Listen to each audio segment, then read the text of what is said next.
3 माह तक दुर्वासा द्वारा इस प्रकार परीक्षा लेने के बाद भी मुद्गल ऋषि सदैव शांत रहे और उन्हें स्वर्ग की प्राप्ति हुई, वह भी देह सहित। क्या वे स्वर्ग में जाना चाहते थे अथवा उन्होंने कुछ और ही निश्चय किया? जानते हैं आगे क्या हुआ? संपूर्ण महाभारत कथा। आप सभी से अनुरोध है कि यदि आप इन वीडियोस को लाइक, शेयर या सब्सक्राइब नहीं भी कर सकते तो इन्हें पूरा अवश्य सुने और लाभान्वित हों। देवदूत बोला, महर्षि, तुम्हारी बुद्धि बड़ी उत्तम है। जिस उत्तम स्वर्गीय सुख को दूसरे लोग बहुत बड़ी चीज समझते हैं, वह तुम्हें सहज ही प्राप्त है। फिर भी तुम अनजान से बनकर इसके संबंध में विचार करते हो, इसके गुण दोष की समीक्षा कर रहे हो। सुनो मुने, जिसे स्वर्गलोक कहते हैं वह यहाँ से बहुत ऊपर है। वहां पहुंचने के लिए ऊपर को जाया जाता है, इसलिए उसका एक नाम उद्धवर्ग भी है। वहां जाने के लिए जो मार्ग है वह बहुत उत्तम है। वहां के लोग सदा विमानों पर विचरा करते हैं। मुद्गल, जिन्होंने तपस्या नहीं की, बड़े बड़े यज्ञों द्वारा यजन नहीं किया तथा जो असत्यवादी एवं नास्तिक हैं, वे उस लोक में नहीं जा पाते। ब्राह्मण, धर्मात्मा, मन को वश में रखने वाले, शम दम से संपन्न, ईर्ष्या रहित, दान धर्म परायण तथा युद्ध कला में प्रसिद्ध शूरवीर मनुष्य ही वहां सब धर्मों में श्रेष्ठ इंद्रिय संयम और मनोनिग्रह रूपी योग को अपनाकर सत्पुरुषों द्वारा सेवित पुण्यवानों के लोक में जाते हैं। मुद्गल, वहां देवता, साध्य, विश्वदेव, महर्षिगण, याम, धाम, गंधर्व तथा अप्सरा, इन सब देव समूहों के अलग अलग अनेक प्रकाशमान लोक हैं, जो इच्छानुसार प्राप्त होने वाले भोगों से संपन्न, तेजस्वी तथा मंगलकारी हैं। स्वर्ग में 33,000 योजन का सुवर्ण में एक बहुत ऊंचा पर्वत है, जो मेरु पर्वत के नाम से विख्यात है। मुद्गल, वहीं देवताओं के नंदन आदि पवित्र उद्यान तथा पुण्यात्मा पुरुषों के विहार स्थल है। वहां किसी को भूख प्यास नहीं लगती, मन में कभी ग्लानि नहीं होती, गर्मी और जाड़े का कष्ट भी नहीं होता और ना कोई भय ही होता है। वहां कोई भी वस्तु ऐसी नहीं जो घृणा करने योग्य एवं अशुभ हो। वहां सब ओर मनोरम सुगंध, सुखदायक स्पर्श और कानों और मन को प्रिय लगने वाले मधुर शब्द सुनाई देते हैं। मुने, स्वर्गलोक में न शोक होता है न बुढ़ापा। वहां थकावट तथा करुणाजनक विलाप भी श्रवण गोचर नहीं होते। महर्षि, स्वर्गलोक ऐसा ही है। अपने सत्कर्मों के फलरूप ही उसकी प्राप्ति होती है। मनुष्य वहां अपने किए हुए पुण्य कर्मों से ही रह पाते हैं। मुद्गल, स्वर्गवासियों के शरीर में तेजस तत्व की प्रधानता होती है। वे शरीर पुण्य कर्मों से ही उपलब्ध होता है। माता पिता के रजोवीर्य से उनकी उत्पत्ति नहीं होती। उन शरीरों में कभी पसीना नहीं निकलता, दुर्गंध नहीं आती और मलमूत्र का भी अभाव होता है। मुने, उनके कपड़ों में कभी मैल नहीं बैठती है। स्वर्गवासियों की जो दिव्य कुसुमों की मालाएं होती हैं, वे कभी कुम्हलाती नहीं हैं। उनसे निरंतर दिव्य सुगंध फैलती रहती है और वे देखने में बड़ी मनोरम होती हैं। ब्राह्मण, स्वर्ग के सभी निवासी ऐसे ही विमानों से संपन्न होते हैं। महामुने, जो अपने सत्कर्मों द्वारा स्वर्गलोक पर विजय पा चुके हैं, वे वहां बड़े सुख से जीवन बिताते हैं। उनमें किसी के प्रति ईर्ष्या नहीं होती। वे कभी शोक तथा थकावट का अनुभव नहीं करते एवं मोह तथा मात्सर्य अर्थात द्वेषभाव से सदा दूर रहते हैं। मुनिश्रेष्ठ, देवताओं के जो पूर्वोक्त प्रकार के लोग हैं, उन सबसे ऊपर अन्य कितने ही विविध गुण संपन्न दिव्य लोग हैं। उन सबसे ऊपर ब्रह्मा जी के लोग हैं, जो अत्यंत तेजस्वी एवं मंगलकारी हैं। ब्राह्मण, वहां अपने शुभ कर्मों से पवित्र ऋषि मुनि जाते हैं। वहीं ऋभु नामक दूसरे देवता रहते हैं जो देवगणों के भी आराध्य देव हैं। देवताओं के लोक से उनका स्थान उत्कृष्ट है। देवता लोग भी यज्ञ द्वारा उनका यजन करते हैं। उनके उत्तम लोग स्वयं प्रकाश, तेजस्वी और संपूर्ण कामनाओं की पूर्ति करने वाले हैं। उन्हें स्त्रियों के लिए संताप नहीं होता। लोगों के ऐश्वर्य के लिए उनके मन में कभी ईर्ष्या नहीं होती। वे देवताओं के द्वारा आहुतियों से जीविका नहीं चलाते। उन्हें अमृत पीने की भी आवश्यकता नहीं होती।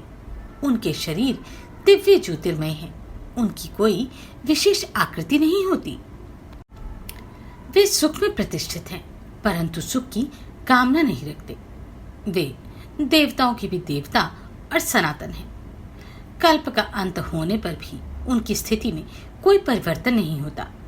वे ज्यों के त्यों बने रहते हैं। मुने, उनकी जरा मृत्यु की संभावना तो हो ही कैसे सकती है। हर्ष, प्रीति तथा सुख आदि विकारों का भी उनमें सर्वथा अभाव ही है। ऐसी स्थिति में उनके भीतर सुख दुख तथा राग द्वेष कैसे उत्पन्न हो सकता है।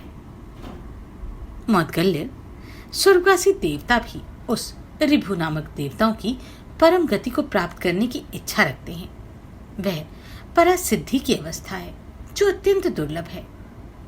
विषय भोगों की इच्छा रखने वाले लोगों की वहां तक पहुंच नहीं होती।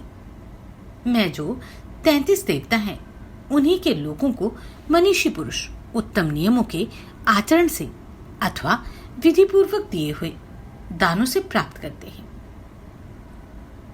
ब्राह्मण, तुमने अपने दान के प्रभाव से अनायास ही ये स्वर्गीय सुख संपत्ति प्राप्त कर ली है।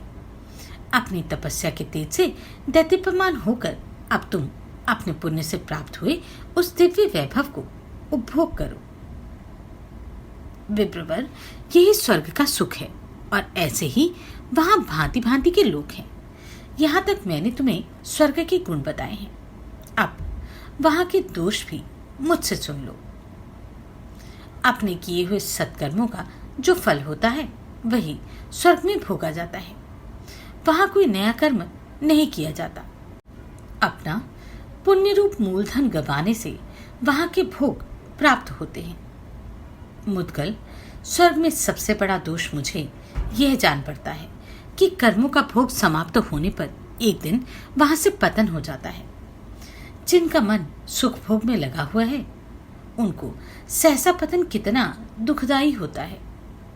स्वर्ग में भी जो लोग नीचे के स्थानों में स्थित हैं, उन्हें अपने से ऊपर के लोगों की सुमुज्ज्वल श्री संपत्ति देखकर जो असंतोष और संताप होता है, उसका वर्णन करना अत्यंत कठिन है। स्वर्गलोक से गिरते समय वहां के निवासियों की चेतना लुप्त हो जाती है। रजोगुण के आक्रमण से उनकी बुद्धि बिगड़ जाती है और पहले उनके गले की माला कुम्हला जाती है।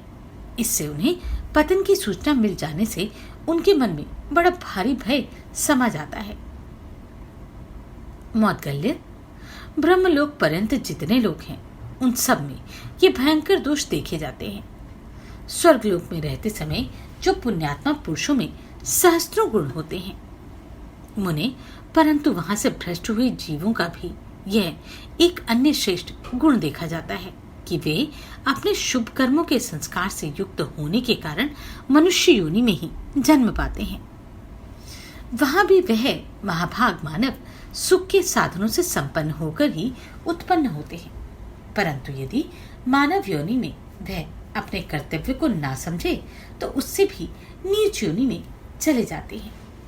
इस मनुष्य लोक में मानव शरीर द्वारा जो कर्म किया जाता है उसी को परलोक में भोगा जाता है। ब्राह्मण, यह कर्म भूमि और वह फल भोग की भूमि माना गया है। मुद्गल बोले, देवदूत, तुमने स्वर्ग के महान दोष बताए हैं, परंतु स्वर्ग की अपेक्षा यदि कोई दूसरा लोक इन दोषों से सर्वथा रहित हो तो मुझसे उसी का वर्णन करो। देवदूत ने कहा, ब्रह्मा जी के भी लोक से ऊपर भगवान विष्णु का परम धाम है। वह शुद्ध सनातन ज्योतिर्मय लोक है। उसे पर ब्रह्म भी कहते हैं। विप्रवर, जिनका मन विषयों में रचा पचा रहता है। वे लोग वहां नहीं जा सकते।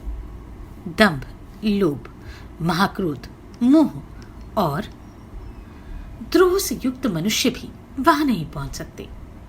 जो ममता और अहंकार से रहित, सुख दुख आदि द्वंद्वों से ऊपर उठे हुए, जितेंद्रिय तथा ध्यान योग में तत्पर हैं, वे मनुष्य ही उस लोक में जा सकते हैं। मुद्गल, तुमने जो कुछ मुझसे पूछा था वह सब मैंने कह सुनाया। साधु, अब आपकी कृपा से हम लोग सुखपूर्वक स्वर्ग की यात्रा करें। विलंब नहीं होना चाहिए। व्यास जी कहते हैं, राजन, देवदूत की यह बात सुनकर मुनिश्रेष्ठ मुद्गल ने उस पर बुद्धिपूर्वक विचार किया। विचार करके उन्होंने देवदूत से कहा, देवदूत, तुम्हें नमस्कार है। तात, तुम सुखपूर्वक पधारो। स्वर्ग अथवा वहां का सुख महान दोष से युक्त है, इसलिए मुझे उसकी आवश्यकता नहीं। ओह, पतन के बाद तो स्वर्गवासी मनुष्य को अत्यंत भयंकर महान दुख और अनुताप होता है। फिर वे इसी लोक में विचरते रहते हैं, इसलिए मुझे स्वर्ग में जाने की इच्छा नहीं है, जहां जाकर मनुष्य कभी शोक नहीं करते, व्यथित नहीं होते तथा जहां से विचलित नहीं होते। केवल उसी अक्षय धाम का मैं अनुसंधान करूंगा। ऐसा कहकर मुद्गल मुनि ने उस देवदूत को विदा किया और शील एवं उच्च वृत्ति से जीवन निर्वाह करने वाले वे धर्मात्मा महर्षि उत्तम रीति से शमदम आदि नियमों का पालन करने लगे। उनकी दृष्टि में निंदा और स्तुति समान हो गई। वे मिट्टी के ढेले, पत्थर और सुवर्ण को समान समझने लगे और विशुद्ध ज्ञान योग के द्वारा नित्य ध्यान में तत्पर रहने लगे।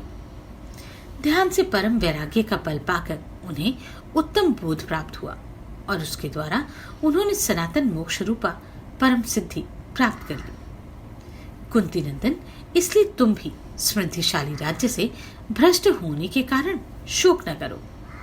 तपस्या द्वारा तुम उसे प्राप्त कर लोगे।